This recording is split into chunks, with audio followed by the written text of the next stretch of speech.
بسم اللہ الرحمن الرحیم۔ السلام علیکم۔ Welcome to the channel find and seek. پوری معلومات حاصل کرنے کے لیے پوری ویڈیو آخر تک لازمی دیکھیے۔ آئیے چلتے ہیں ویڈیو کی طرف۔ علی بھائی، آج کا آخری سوال ہے۔ میں نے ایک سرکاری ادارے میں ملازمت کے دوران رشوت اور دیگر ذرائع سے خوب حرام کا مال کھایا ہے، لیکن اب مجھے اپنے گناہوں پر سخت شرمندگی ہے اور توبہ کر کے نئی زندگی کا آغاز کرنا چاہتا ہوں، لیکن مسئلہ یہ ہے کہ حرام مال کھانے کے گناہ کبیرہ سے توبہ کا طریقہ کیا ہوگا؟ دیکھیں، یہ بہت بڑی آزمائش ہے میرے لیے بھی اس سوال کو ایڈریس کرنا۔ اس کی وجہ یہ ہے کہ لوگ پوری زندگی 900 چوہے کھاتے رہتے ہیں، اینڈ پہ حج پہ چلے جاتے ہیں اور وہ کہتے ہیں وہ 900 چوہے کیسے معاف ہوں گے۔ جہاں تک حقوق اللہ کا تعلق ہے وہ تو ایک جملے سے معاف ہو جائے گا کہ اللہ تعالیٰ کی طرف آپ رجوع لائیں شرمندگی کے ساتھ اور آئندہ گناہ نہ کرنے کا پکا عہد کرنا۔ حقوق العباد کا معاملہ بہت ٹف ہے، اور یہ جو مسئلہ پوچھ رہے ہیں یہ حقوق العباد کا ہے، یہ حقوق اللہ کا نہیں ہے۔ اور یہ بھی یاد رکھیے گا کہ اسلام میں ہر گناہ کی توبہ کا طریقہ دوسرے سے مختلف ہے۔ چوری کی توبہ یہ نہیں ہے کہ آپ نے جس کا مال چرایا اس کے ہاتھ میں جا کے مال رکھ دیں تو توبہ قبول ہوگی۔ یہ صرف اس وقت تک ہے جب تک وہ اپنا کیس لے کے جوڈیشری میں نہ جائے۔ ایک بندے کا مال چوری ہوا، ابھی اس نے جوڈیشری میں اپنا کیس نہیں لے کے گیا، تھانے میں کوئی رپورٹ نہیں کروائی، آپ کو رات کو شرمندگی ہوئی، آپ جا کے چور کا مال واپس کرتے، چور جو ہے وہ جا کے جس کا چوری کیا واپس کرتے۔ لیکن ونس کیس رپورٹ ہو گیا، لوگوں کو پتہ چل گیا، عدالت تک بات پہنچ گئی، اب آپ لاکھ کہیں مجھ سے 10 گنا بھی لے لو لیکن مجھے سزا نہ ہو، نہیں، اب جو ہے اسلامی حدود لگے گی کہ آپ کا ہاتھ کاٹا جائے گا، جو سورۃ المائدہ کے اندر ہے۔ ہاتھ کٹوائے بغیر آپ کی توبہ قبول نہیں ہے۔ اس طریقے سے قتل کی توبہ کا بھی ایک طریقہ قرآن میں ہے۔ قتل کی توبہ تو آپ کو ڈبل کرنی پڑتی ہے، اس اعتبار سے کہ اللہ کی طرف توبہ کرتے وقت اس کی پلنٹی بھی دینی پڑتی ہے کہ ایک غلام آزاد کریں گے۔ غلام نہیں آزاد کر سکتے تو 60 جو ہے وہ آپ مسکینوں کو کھانا کھلائیں گے، یہ 60 مسلسل روزے رکھیں گے، یہ اللہ کا حق پورا کریں گے۔ اور مقتول کا حق یہ ہوگا کہ اگر وہ بلڈ منی ڈیمانڈ کرتا ہے یعنی دیت، تو 100 اونٹ کے برابر، یعنی آج کے آپ سمجھ لیں 2 سے 2.5 کروڑ روپیہ بنتا ہے۔ اگر آپ 1.5-2 لاکھ کا بھی ایک اونٹ لگائیں، یا بہت بھی کر لیں تو 1 لاکھ کا تو لگتا ہے 1 کروڑ تو بن ہی جائے گا۔ ابو داؤد میں حدیث ہے کہ 100 اونٹ دیت ہے، بلڈ منی دیں گے، اور وہ بھی اس صورت میں اگر وہ ایگری کرے، اور اگر وہ کہے کہ میں قتل کے بدلے میں قتل کرواؤں گا، تو پھر آپ جب تک قتل نہیں ہوتے ہیں نا قتل کے بدلے میں، آپ کی توبہ اس حوالے سے قبول نہیں ہوگی جب کیس جوڈیشری کے اندر آ جاتا ہے اور آپ پکڑے جاتے ہیں۔ تو اب یہ حرام مال والا جو مسئلہ ہے یہ بہت کریٹیکل ہے۔ اس میں اگر کوئی یعنی ایک سرکاری ادارے میں XYZ کوئی بھی ادارہ ہو سکتا ہے، اس کے اندر ملازمت اختیار کی ہوئی ہے، چاہے جائز کام کرنے کے لیے چاہے ناجائز کام کرنے کے لیے، دونوں صورتوں میں اگر وہ کسی سے رشوت لیتا ہے تو ظاہر ہے وہ حرام کا مال کھا رہا ہے، کیونکہ وہ اس پوسٹ پہ جو بیٹھا ہے اس کام کرنے کی آلریڈی وہ تنخواہ لے رہا ہے۔ اب ایکسٹرا جو پیسے لے گا وہ حرام ہوں گے۔ بخاری اور مسلم دونوں میں حدیث ہے کہ نبی علیہ السلام نے عاملین زکوٰۃ مقرر کیے ہوئے تھے جو جا کے زکوٰۃ کلیکٹ کرتے تھے لوگوں سے، بھیڑ بکریوں کی زکوٰۃ۔ اب جب لوگوں سے وہ کلیکٹ کرتے تھے تو لوگ ان کو بیت المال کے لیے زکوٰۃ کی بھیڑ بکریاں بھی دیتے تھے، ساتھ ایک آدھ بکری کسی کو گفٹ دے دی۔ اب جب وہ آ کے نبی علیہ السلام کے پاس بیت المال میں زکوٰۃ جمع کرواتے تھے تو کہتے تھے یہ تو وہ ہے جو ہم نے زکوٰۃ کلیکٹ کیا اور یہ مجھے گفٹ ملا ہے۔ تو نبی علیہ السلام فرماتے تھے کہ جاؤ اپنے ماں باپ کی گود میں جا کے بیٹھو، میں دیکھتا ہوں تمہیں وہاں پہ کون گفٹ دیتا ہے، تمہیں اس پوسٹ کی وجہ سے گفٹ ملا ہے، یہ بھی بیت المال میں آئے گا۔ یہ ایک جنرل حدیث ہے جو سب کو کور کرتی ہے کہ جس شخص کو سرکاری پوسٹ کی وجہ سے کوئی گفٹ بھی ملا ہے وہ حکومت کے خزانے میں جمع کروائے گا، کیونکہ اگر وہ اس پوسٹ پہ نہ ہوتا اس کو کوئی گفٹ نہ دیتا۔ اگر کوئی فوڈ انسپیکٹر نہ ہو تو کس نے اس کے گھر جا کے جو ہے وہ اتنے کلو مرغی اور اتنے کلو قیمہ جا کے دینا ہے؟ ہمیں تو نہیں کوئی آ کے دیتا، نہیں بھی نہ میرا کو لے کے پہنچ جاؤ میرے گھر۔ ویسے میں کہہ رہا ہوں کہ اس پوسٹ کی وجہ سے دے رہے ہیں نا، یا علماء کو جو مل رہا ہے ان کی پوسٹ کی وجہ سے مل رہا ہوتا ہے نا۔ تو اس طرح کے گفٹ اگرچہ عاملین زکوٰۃ کی تنخواہ درست ہے، وہ قرآن میں سورہ توبہ کی آیت نمبر 60 میں 8 مصرف آئے ہیں زکوٰۃ کن کن کاموں میں لگ سکتی ہے؟ اس میں سے ایک مصرف یہ ہے کہ جو زکوٰۃ کو کلیکٹ کرنے والے سرکاری ملازمین ہیں ان کی تنخواہ بھی، اس لیے ہمارے ٹیکسز کا جو پیسہ ہے اس سے فوج کی، ایجنسیز کی اور اسی طریقے سے جو باقی حکومتی عہدیدار ہیں ان کی تنخواہیں جاتی ہیں۔ اب وہ اپنا کام کرنے کا ایکسٹرا پیسہ لوگوں سے لینا شروع کر دیں، جس طرح کسی زمانے میں ہمیں یاد ہے کہ شناختی کارڈ جب یہ نادرہ نہیں تھی، اللہ بھلا کرے پاکستان میں ایک ادارہ ایسا ہے جس پہ ہم فخر کر سکتے ہیں پرسنلی، انہوں نے آ کے کم از کم کسی ایک کام کو تو سٹریم لائن کیا ہے نا۔ آپ پاکستان میں کسی جگہ ان کی آؤٹ لیٹ کے اوپر چلے جائیں تو آرگنائز طریقہ ہے۔ نادرہ جب تک نہیں تھی نا، اور آپ کو اپنے تھانے کچہریوں سے شناختی کارڈ وہ ہاتھ کا لکھا ہوا، ہمارا تو پرانا وہی تھا 19 آپ سمجھ لیں آلموسٹ 98 99 کے اندر ہم نے جا کے وہ بنوایا تھا۔ تو اس شناختی کارڈ کو بنوانے کے لیے یا آپ کو اپنے صوبے کا ڈومیسائل نکلوانے کے لیے اپنے جائز حق کے لیے رشوت دینی پڑتی تھی۔ چیز آپ کی ہے، آپ پیسے دے کے نکلوائیں گے۔ یہ پاکستانی شہری کا حق ہے کہ اس کو شناختی کارڈ دیا جائے جس کا آلریڈی بے فارم آپ کے پاس موجود ہے کہ یہاں پہ پیدا ہوا ہے فلاں سن کو، اس کے ماں باپ یہاں کے شہری ہیں۔ یہ حکومت کا کام ہے کہ اس کو شناختی کارڈ دے، اس کے لیے آپ کو، اور وہ اگر نہ ہو تو آپ کو کالجز کے اندر ایڈمیشن نہیں ملتا۔ اب تو خیر بینک میں اکاؤنٹ بھی نہیں کھلتا اگر آپ کے پاس شناختی کارڈ نہ ہو، تو رشوت دینی پڑتی تھی۔ اب تو چلے فیس دے کے کام ہو جاتا ہے، اپنے جائز کاموں کے لیے۔ تو اب جو لوگ وہاں پہ بیٹھ کے رشوت کھا رہے ہیں وہ تو بیٹھے اس لیے کہ لوگوں کے ڈومیسائل بنائے یا اس زمانے میں شناختی کارڈ بنائے، وہ رشوت کس چیز کی لے رہے ہیں؟ اگرچہ وہ جائز کام کے اوپر پیسے لے رہے ہیں لیکن ان کا پیسے لینا حرام ہے۔ یہ جو حدیث ہے نا، یہ صحیح حدیث ہے کہ رشوت دینے والا اور لینے والا دونوں جہنمی ہے۔ یہ اس صورت میں جب جو دونوں رضا کے ساتھ یہ کام کریں۔ جو مجبور بندہ ہے نا، کہ جس نے اپنا حق لینا ہے اور اس کو مجبوراً رشوت دینی پڑتی ہے، پھر صرف لینے والا دوست کی ہے، رشوت دینے والا دوست کی نہیں ہوگا۔ اس کے گناہ کا وبال بھی وہی اٹھائے گا، کیونکہ اس نے تو اپنا کام لینا ہے، اس کے پاس تو سنوائی کوئی نہیں ہے، کہاں جائے وہ، کس کے ساتھ جا کے وہ سر پھاڑے اور لڑے جا کے۔ تو اس طرح کے سارے کاموں میں لوگ رشوتیں لیتے ہیں۔ اسی طریقے سے آپ پولیس میں خدا نخواستہ آپ کو کبھی کوئی کام پڑ جائے تو آپ کو یعنی اپنے جائز ڈاکومنٹس نکلوانے کے لیے وہاں پہ رشوت دینی پڑ جاتی ہے، اللہ ماشاءاللہ لوگ اچھے لوگ بھی موجود ہیں۔ بلکہ آج کل یہ جو ایزی پیسہ آپ نے کسی کے اکاؤنٹ میں پیسے بھجوانے، اس کے تو 1 روپیہ بھی نہیں لگتا، تو بعض جو ہے وہ داؤ لگاتے ہیں، اس میں بھی 10 روپے لے لیتے ہیں، حالانکہ وہ جس نے ودڈرا کرنے ہوتے ہیں اس نے پیسے دینے ہوتے ہیں۔ تو جس کا جو داؤ لگتا ہے وہ جہاں پہ بیٹھا ہوا ہے، صرف سرکاری ملازم نہیں باقی لوگ بھی یہی کام کر رہے ہیں۔ اب اس طریقے سے جو حرام پوری زندگی کھایا، آخری عمر میں آ کے جناب بلڈ پریشر، شوگر، دل کی بیماریاں، بچے نہیں پڑھ لکھ سکے، بیوی کے اوپر فالج ہو گیا۔ اب جب یہ چیزیں ان کے سامنے آتی ہیں نا، پھر ان کو اب آخرت یاد آتی ہے کہ یار دنیا بھی at the end of the day ہم نے برباد کر لی، ابھی آخرت میں تو حساب باقی ہے۔ اور یہ بھی وہ جس کے اندر غیرت کی کوئی رتی ہو۔ یہ میں آپ کو پریکٹیکلی بتا رہا ہوں کہ میرے ساتھ ایسے لوگ ملے ہیں جنہوں نے لاکھوں اپنی زندگی میں کھایا ہے اور کئی لاکھ اس سے زیادہ اپنے علاج کے اوپر خرچ کیا ہے، تب بھی شفا نہیں ملی۔ یہ ایک ایسا معاملہ جو دنیا میں اللہ برابر کر دیتا ہے، اور اگر نہ بھی کرے تو آخرت کی مصیبتیں تو بھی باقی ہیں نا جی۔ پھر وہ کہتا ہے کہ اب توبہ کرنا چاہتے ہیں، کیا کریں، یاد ہی نہیں کس کس کا کھایا ہے، کہاں سے بندوں کو ڈھونڈیں، ان کو واپس کریں۔ تو یہ ظاہر ہے کہ مشکل ایک کام ہو جائے گا، اور پھر بندے بھی ڈھونڈ لیں تو کھایا اتنا ہے کہ وہ کیسے واپس کریں، کھا کے وہ کر چکے ہیں، تو پھر تو میرے بھائی پھر معافی کروانا پڑے گا۔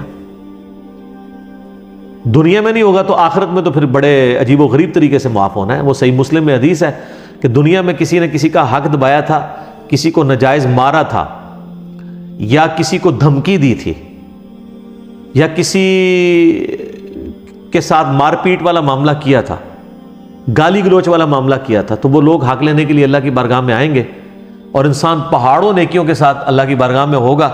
ایک بندہ آئے گا، وہ کہے گا جی میرے ساتھ اس نے یہ کیا تھا، تو اللہ کہے گا آج تو اس کے پاس کچھ نہیں دینے کو، تو آج کی کرنسی تو ہے نیکیاں، تم اس کی اتنی نیکیاں لے جاؤ۔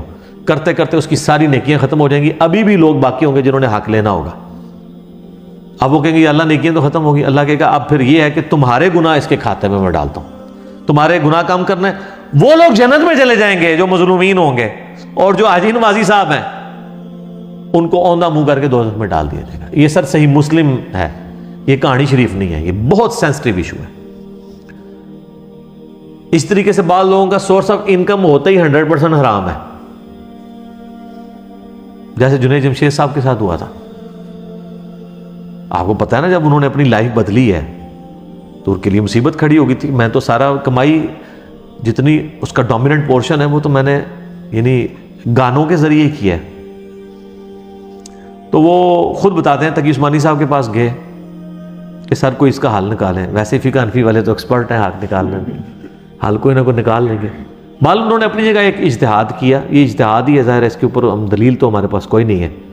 اپنے اینڈ پہ جو انہوں نے کوشش کی، تو انہوں نے کہا کہ ٹھیک ہے تم اپنے، ظاہر ہے تمہارے پاس تو اب یہی مال ہے نا جس سے تم آگے کام کر سکتے ہو، تو اسی حرام کے مال سے کوئی کاروبار کرو، اور جب اس سے کاروبار سے جو تمہیں نفع حاصل ہو اس نفع کو سائڈ پہ رکھتے جاؤ، جوڑتے جاؤ، اور جب وہ راس المال کے برابر ہو جائے، جو تم نے ایکویٹی جہاں پہ انویسٹ کر کے، جو یعنی مثلا 1 کروڑ روپے کی انویسٹمنٹ کی تھی، تو وہ منافع جب 1 کروڑ ہو جائے نا، تو وہ 1 کروڑ روپیہ تم اللہ کی راہ میں صدقہ کر دو، اور پھر تمہارا مال پاک ہو گیا. لیکن سٹارٹ تو اس سے لیا ہوا تھا نا. یہ اتنا خطرناک مسئلہ ہے، میرے پاس خیر اس کا کوئی سلوشن اس کے سوا ہے بھی نہیں، لیکن اس سے اگر کوئی یہ پلی لینا شروع کر دے کہ وہ اسمگلنگ کر کے یہ کسی اور طریقے سے، کہتے ہیں نا پہلا کروڑ بنانا ہی مشکل ہوتا ہے، اگلے کروڑ سے آ جاتے ہیں. دیکھنے آپ کے یہاں پہ کئی ارب پتی لوگ ہیں، ان کو وہ لوگ اگر اپنی بایوگرافی آپ کو سناتے ہیں تو وہ کہتے ہیں کہ ہمیں تو اپنے ماں کی دوائی کے لیے بھی ہمارے پاس پیسے نہیں تھے. آج وہ جناب کھربوں کے مالک ہیں. تو ظاہر ہے کہیں پہ انہوں نے جو ہے نا وہ نو بال کرائی ہے نا ٹھیک ہے نا، وہ پہلا کروڑ تو بنایا نا. یہ سب جناب میرا علا وجہ بصیرت یہ دعویٰ ہے کہ دنیا میں آپ کو جتنے کھرب پتی لوگ نظر آ رہے ہیں نا، یہ حلال کے طریقے سے اوپر نہیں پہنچے. اب اگرچہ وہ 100% حلال کے اوپر ہوں، کہیں نہ کہیں انہوں نے بیچ میں ڈنڈی ماری ہے، کیونکہ حلال کی آؤٹ پٹ یہ کبھی بھی نہیں ہوتی کہ انسان اس لیول کے اوپر چلا جائے. چاہے انہوں نے اپنے فائلوں کو ٹائر لگائے ہوئے ہوں، وہ اس کو غلط سمجھ نہیں رہا ہوگا، لیکن کہیں نہ کہیں اس نے اپنے معاملات کیے ہوں گے. چاہے دھونس کے اوپر کسی سے کوئی چیز ہتھیائی ہو، یا کسی دوسرے کو نیچا کرنے کے لیے اس کے خلاف پراپوگنڈا نہ کر کے اپنی پروڈکٹ لانچ کی ہو. آپ کوئی بندہ لیں اور وہ کہے کہ میں نے کچھ بھی نہیں کیا اور میں ارب پتی بن گیا ہوں، نہیں، کہیں نہ کہیں اس نے ڈنڈی ضرور ماری ہوئی ہوتی ہے. اور پھر جب آپ یہ بات کریں کہیں گے نہیں جی اللہ چاہے تو حلال میں برکت نہیں دے سکتا. جناب حلال کو دنیا سے ہونی آیا ہے. حلال میں تو پھر یہ نہیں ہے کہ آپ جناب حلال کمائیں گے اور زکوٰۃ نہیں دیں گے. جس کے پاس 1 ارب روپیہ سر، اس کی زکوٰۃ جو ہے نا وہ 2.5 کروڑ روپیہ بنتی ہے سال کی. جی 1 لاکھ پہ 2.5 ہزار روپیہ دیتے ہوئے تو دل باہر نہیں آتا، لیکن 1 ارب والے کے لیے 2.5 کروڑ نکالتے ہوئے دل باہر آ جاتا ہے، ایسے تک پہنچ جاتا ہے، کیونکہ وہ بہت بڑی رقم ہے. اس کو نظر آئے گا 2.5 سال کٹی، 2.5 اگلے سال کٹی، تھلے ہی آئے گا سارا کچھ. حالانکہ اس کو یہ نظر نہیں آ رہا گا کہ اس انویسٹمنٹ سے میں نے کتنا کمایا ہے. تو زکوٰۃ تو دینی ہوتا ہے، صرف زکوٰۃ کی بات ہو رہی ہے جو اس نے دینی ہے. کتنے امیر فیکٹریوں کے آنرز ہیں، آپ ان سے کہیں جناب وہ زکوٰۃ، کہتے ہیں جی اسی اللہ بھی سانو بے صحابہ دینا ہے، اسی بغیر حساب دے دینے ہیں. جو لوگ آپ کو یہ کہہ رہے ہیں نا ہم بغیر حساب کے دے رہے ہیں، وہ اپنے آپ کو دھوکہ دے رہے ہیں. وہ حساب اس لیے نہیں کرتے کہ ان کی اگر زکوٰۃ 2.5 کروڑ بننی ہے نا تو وہ 2.5 لاکھ روپے دے رہے ہوتے ہیں. ان کو پتہ ہے حساب کیا تو پھنس جائیں گے. تو انہوں نے اپنے آپ کے نا جیسے کبوتر نے آنکھیں بند کر لی ہوتی ہیں کہ بلی غائب ہو جائے، وہ یہ کرنا چاہ رہے ہوتے ہیں، اس بٹر فیکٹ سے بھاگنا چاہ رہے ہوتے ہیں. اللہ نے تو کوئی کام بھی بغیر حساب و کتاب کے نہیں کیا ہوا. آپ کو یہ کہا ہوا ہے جتنا دل کرے نمازیں پڑھ لو. 5 نمازیں فرض کی ہیں. رمضان کے جس مہینے میں جو جاؤ جتنے روزے رکھ لو، نہیں، 1 مہینہ ہے اس کے 1 روزے ہیں. ٹھیک ہے، نماز شروع ہوتی ہے کسی قاعدے قانون کے مطابق، ختم. یہ تو نہیں جو مرضی پڑھ لو اس کے اندر، وہ ساری چیزیں تعلیم کی ہوئی ہیں نا. تو یہ بیسیکلی اپنے آپ کو دھوکہ دے رہے ہوتے ہیں، کیونکہ ان کو پتہ ہے کہ ہم نے جب کیلکولیشن کرنی ہے نا تو وہ پھر اور بھی کہتے ہیں یہ مقروض ہیں. جناب دنیا میں جتنے کروڑ پتی لوگ ہیں مقروض ہی ہیں، کیونکہ انہوں نے اگر ایکویٹی جو ہے وہ 10 کروڑ لگائی ہوئی ہے تو ڈیٹ 15 کروڑ اٹھایا ہوا ہے. یعنی راس المال ان کا 10 کروڑ ہے تو ادھار جو ہے انہوں نے 15 کروڑ اٹھایا ہوا ہے، 25 کروڑ کی انویسٹمنٹ ہے. تو وہ کہتے ہیں نہیں ہم تو مقروض ہیں، ہم پہ تو زکوٰۃ بنتی نہیں ہے. ٹھیک ہے نا. ان سے پوچھا نہیں کتنے مقروض، کہتے ہیں 15 کروڑ کے مقروض ہیں. تو انویسٹمنٹ کتنی ہے، وہ کہتے ہیں 10 کروڑ کی. تو کہتے ہیں آپ نکالیں 15 میں سے 10 تو 5 کروڑ تو ہم نے دینا ہے. حساب کرنا ہی بھول جاتے ہیں. جناب انویسٹمنٹ 10 کروڑ کی نہیں ہے، 25 کروڑ کی ہے.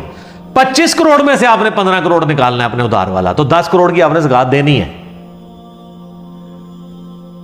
کیونکہ انویسٹمنٹ انہوں نے راس المال اپنی اکویٹی 10 کروڑ لگائی، 15 کروڑ اٹھایا ڈیٹ ادھار، ٹوٹل کتنا ہو گیا 25. تو 25 کروڑ میں سے 15 کروڑ مائنس ہوگا نا. چھڑے اپنے 10 میں سے ہی 15 نکال دیں گے، الٹا پھر آپ کو اللہ سے مانگنے پڑ دیں گے. ظاہر ہے کہ یا اللہ تم انہوں کچھ دے، میں نے زکات نہیں دینی. تو اتنے بولے بنے حساب کتاب کرنا بھی بھول جاتے ہیں. وہ 10 کروڑ کی تو آپ زکات دیں گے. آپ نے جو میڈیکل سٹور کے اندر اگر کروڑوں کی دوائی رکھی ہوئی ہے، کروڑوں کا کپڑا رکھا ہوا ہے، تو وہ جو کپڑا ہے نا، وہ کہتا ہے نہیں پیسہ تمہارے پاس ہے ہی نہیں، یہ کپڑا ہی پڑا ہوا ہے، تو کپڑا بیچ کے آپ کو پیسہ ملنا ہے نا. کئی عورتیں وہ کہتی ہیں نہیں ہمارے پاس سونا ہے، ہماری تو کمائی کوئی نہیں ہے. تو سر سونا توڑوا کے اس میں سے زکات دینی ہے نا. آپ نے 7.5 تولے سے زیادہ نہیں جوڑنا نا. جوڑنا ہے تو اس کے اوپر آپ نے اللہ تعالیٰ نے جو آفیشیل آپ کے اوپر رکھا ہوا ہے زکات والا معاملہ، وہ آپ نے کرنا ہے. تو اس طریقے سے جو حرام مال والا مسئلہ ہے نا جی، بندے ڈھونڈیں ان کو پیسے دیں، نیتے گوٹے گیٹے پکڑ کے ان کو معاف کرواؤ. اب ان کی مرضی ہے معاف کریں. اب پیسے ہیں، بندے ڈھونڈنا ناممکن ہے، ظاہر ہے مختلف پوسٹوں پہ رہے. تو آخری حال یہ ہے کہ آپ وہ رقم کیلکولیٹ کریں، اتنی رقم آپ اللہ کی راہ میں خیرات کریں، اس نیت کے ساتھ کہ اس خیرات کا ثواب ان لوگوں کو پہنچے کہ جن کا میں نے مال ہتیا ہے. اور ان بیچاروں نے ہو سکتا ہے اپنے زمانے میں خود اتنی خیرات نہ کرنی ہوتی. وہ قیامت والے دن جب دیکھیں گے کہ وہ خیرات کا مفت کا ثواب ان کے نامہ اعمال میں آ گیا، تو عین ممکن ہے وہ آپ سے راضی ہو جائیں کہ چلو یار اس نے ہمارے سے پیسہ لیا تھا تو ہماری طرف سے خرچ کیا، بلکہ وہ تو کہیں گے کہ اور ہی تھوڑا لے لیتا، آج تو کرنسی تھی نیکیاں تو ہمیں مل جائے. تو اللہ تعالیٰ اور اس کو سپورٹیو احادیث بھی ہیں کہ اللہ تعالیٰ پھر معافی والا معاملہ فرما دے گا. لیکن یہ بہرحال آپ کو گوگل عباد اسی طریقے سے معاف کر، یہ تو مال کی بات ہو رہی ہے. باقی جو زیادتیوں والا معاملہ ہے وہ تو جناب بہت سخت ہے. سورہ نساء میں ہے جو لوگ یتیموں کا مال ناحق کھا رہے ہیں وہ اپنے پیٹ میں دوزخ کی آگ بھر رہے ہیں. تو جناب آپ کو معاف کروانی پڑے گی، ادروائز پھر یہ اگر نہ کوئی ملے تو پھر اس طریقے سے ایک آخری حل ہے. آپ کو کہتا نہیں میرے پاس مال بھی نہیں ہے، پھر جناب آپ رو پیٹ کے پوری زندگی گزاریں کہ اللہ تعالیٰ آپ پہ رحم کھائے کہ قیامت والے دن آپ کے جن کے اوپر آپ نے ظلم ڈھایا ہے ان لوگوں کو اللہ تعالیٰ خود سے اپنی طرف سے کچھ دے کے راضی کر دے تو کر دے. وہ تو رونا پیٹنا اب آپ اللہ کے سامنے ہی کریں، ہمارے پاس تو اس کا کوئی سلوشن نہیں ہے. یہ سلوشن تھا کہ آپ اللہ کی راہ میں خرچ کریں. لیکن اس میں اب میرے پچھلے دنوں ایک کلپ بھی آ چکا ہے، 40 سال پرانا قرضہ، گولڈ کی ڈی ویلیو کو بھی آپ کاؤنٹ کریں گے. ظاہر ہے تو آپ تو آج کی ڈیٹ میں وہ قرضہ اتار رہے ہیں نا. یہ تو نہیں ہے کہ آپ نے رشوت کھائی تھی آج سے 40 سال پہلے 1000 روپیہ تو آج 1000 روپیہ آپ اتاریں گے، نہیں. وہ آپ کو گولڈ کے اعتبار سے کیلکولیٹ کرنا پڑے گا. کیونکہ اگر بارٹر سسٹم ہوتا تو پھر کیا ہونا تھا کہ اگر آپ نے سال پہلے کسی کی 40 کلو گندم ہتھیائی تھی تو آج 40 کلو ہی دینی تھی نا. یہ تو نہیں ہونا تھا کہ آج 1 کلو دینی تھی. آج اتنے روپے میں جو ہے وہ 1 کلو گندم آئے گی جو آج سے 40 سال پہلے 40 کلو آتی تھی. تو اگر 40 کلو گندم ہتھیائی بھی تھی تو آج 40 کلو ہی دیں گے نا. بارٹر سسٹم کے اندر اشیاء کے بدلے اشیاء. اس طریقے سے منی جو کہ ڈی ویلیو ہوتی ہے تو وہ آپ کو گولڈ کے فارم میں کیلکولیٹ کرنا ہوگا کہ اس وقت، اور لوگوں کو پتا ہوتا ہے. آپ جتنے بھی لوگ ہیں ان سے ذرا پوچھیں کہ جناب ہم جب چھوٹے سے تھے اس وقت جو ہے وہ تنخواہ اتنی تھی تو سائیکل جو ہے وہ 250 روپے کی آتی تھی اور یہ اتنا ہوتا تھا، یہ اتنا ہوتا تھا. جب یہ 1 روپے کا نان ہوتا تھا تو ہونڈا جو 70 ہے وہ 10,000 روپے کا ملتا تھا. تو ریشو پروپورشن نکالنا کوئی مشکل نہیں ہے.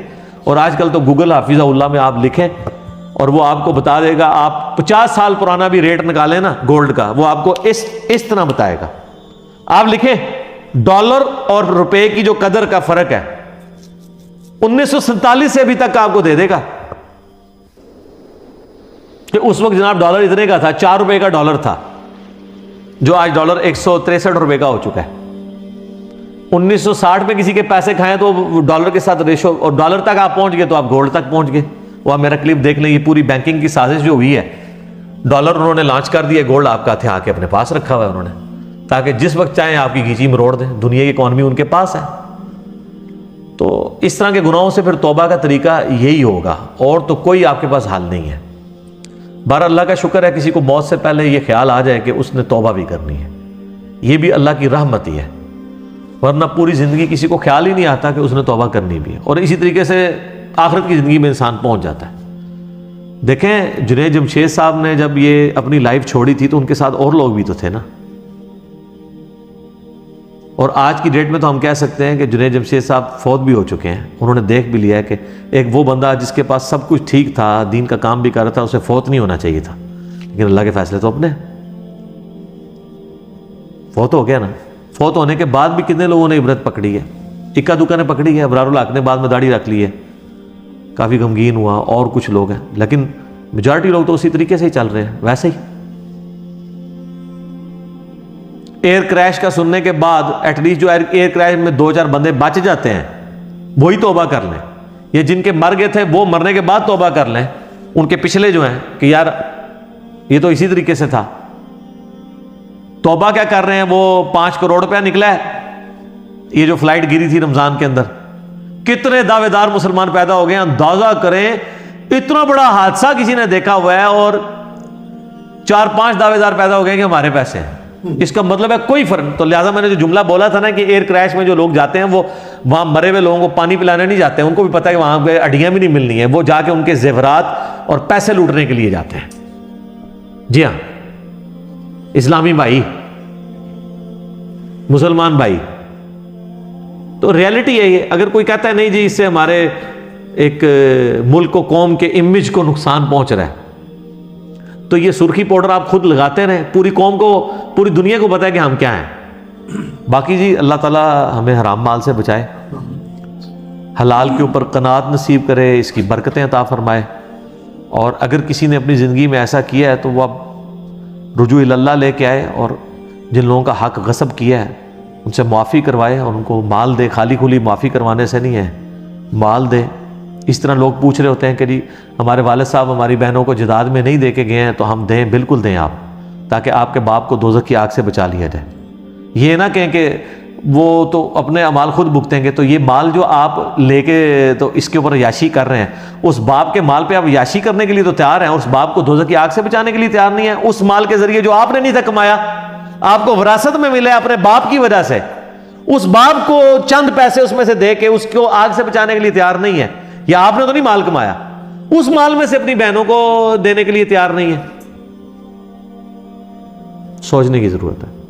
ٹھیک ہو گیا جی. اللہ تعالیٰ سے دعا ہے جو حق بات میں نے کہی اللہ تعالیٰ ہمارے دلوں میں راسخ فرمائے. اگر جس بات میں میرے منہ سے کوئی غلط بات نکل گئی تو اللہ تعالیٰ ہمارے دلوں سے معاف کر دے, ہمیں معاف بھی فرما دے. ہمیں کتاب و سنت کی تعلیمات پر عمل کر کے دوسرے بھائیوں تک پہنچانے کی توفیق عطا فرمائے. سبحانک اللہم و بحمدک اشہد ان لا الہ الا انت استغفرک و اتوب الیک وما علینا الا البلاغ المبین. جزاکم اللہ خیرا. تمام مسلمان بہنوں اور بھائیوں سے گزارش ہے کہ دین کو پھیلانے کی غرض سے صدقہ جاریہ کی نیت سے اس ویڈیو کو زیادہ سے زیادہ شیئر کیجیے. جزاک اللہ.